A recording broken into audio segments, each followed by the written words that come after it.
on Saturday, I read through most of this book. Didn't get through all of it on my ride, but I got through enough of it to get a real clear idea of where it's going. And lo and behold, I come in today and someone had been kind of semi one.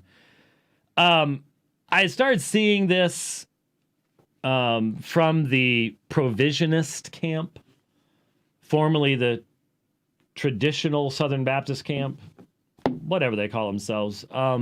They're the folks that, I didn't mark it. Well, I just got this one, so I couldn't have marked it. And I just realized there's really no index in this.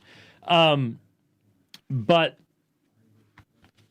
there is a quotation here, and I could probably remember which chapter it was in.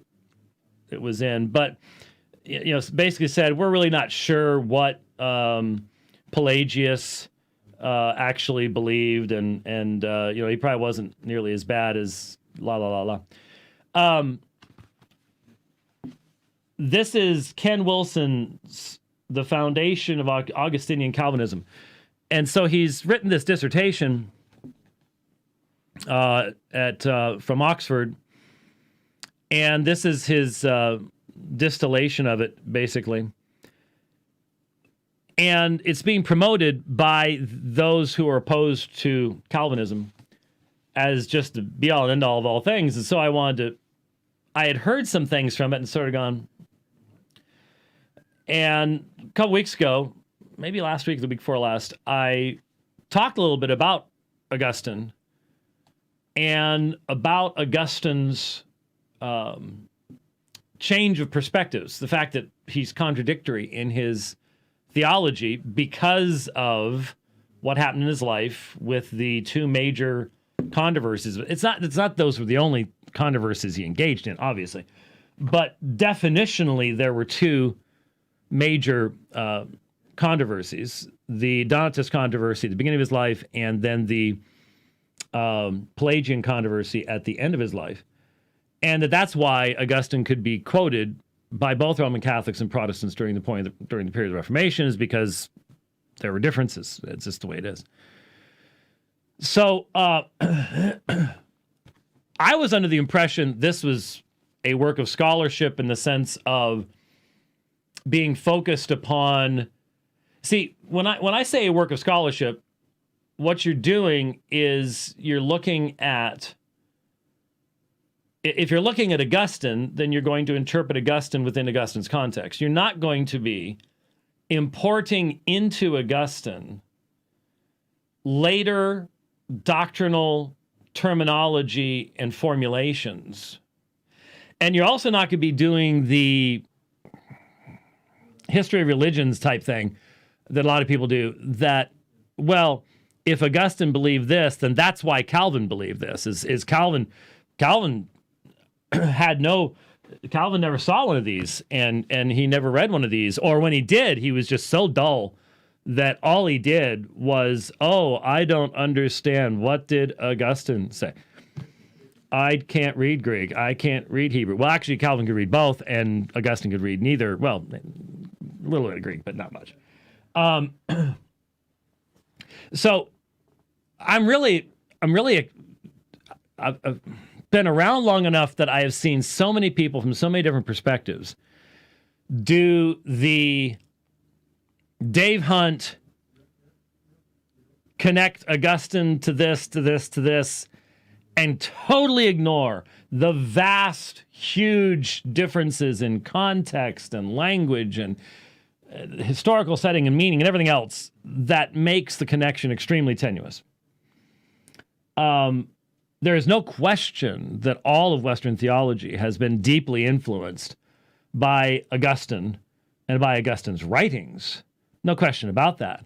But especially once you get into Calvin, Calvin showed himself more than willing to critically interact with the opinions of those who've gone before him. And so he will accept what previous writers have said and reject what they say on other things, all based on what?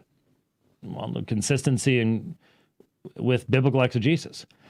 And when you look at his commentaries, the man dove deep into the text of Scripture, as deep as you could, given the amount of information he had in the middle of the 16th century. Anyway, so I started reading this book, and I'm immediately struck by what he says just in the introduction, that is basically saying this is not, he may call this a work of scholarship and history. This is a polemic. This is an anti-Calvinist polemic. And from a historical perspective, make a long story short, when he says that basically if you're Reformed and you believe in the sovereign decree of God, well, that came to you through Calvin, through Augustine, through Manichaeanism and Gnosticism. And I just go, time out. Both Manichaeism and Gnosticism have such a fundamentally different worldview and different theological foundation that how can you make that, I mean, to make that connection would require a massive, it would require the demonstration that every exegetical insight, every grammatical insight offered by Reformed theologians from Calvin onward was a brainless, simplistic, I have to say this because I believe Augustine. And the vast majority of us today became Reformed before we read Calvin and before we had heard of Augustine. Well, I not necessarily heard of Augustine, but ever read any of Augustine. And we did so on the basis of exegesis. We did so walking through John 6. We did so walking through Romans 8 and 9. We did so walking through Ephesians 1. And I think their response would be, yes, but the people who were telling you to read these texts, they were the ones that they were and all the rest of the stuff. And, of course, especially when you do the Gnostics believed in specific divine predestination and decrees. I know I've read enough Gnosticism to know that to try to parallel that with what we're talking about is absurd on a level that's it's hard not to chuckle. It's hard not to laugh. But there it is. So lots and lots of people try to do the connect stuff together. So, well, let me see. So, for example, okay, although it may appear to be an impressively constructed building, a systematic theology is only as good as its foundation. Protestant Reformed theology in the 16th century was built on Augustine's foundation through Martin Luther and Calvin. All right, stop right there. How many differences could we meaningfully trace between Calvin and Luther? Both highly indebted to Augustine, but not coming to the same conclusions, did they? No, not even close. So you immediately go, okay, influenced by, foundation of? The prestige of Augustine as a theologian and philosopher may be unsurpassed in Western Christianity, yet Eastern Christianity does not revere him. That's true. He is not a father of the Eastern Orthodox Church, as he is in the Roman Catholic Church. That's true. Nor does Eastern Christianity quote him as an important authority as occurs in Protestant writings. That's true, too. And what that says to me, in light of the imbalances of Eastern anthropology especially, says a lot.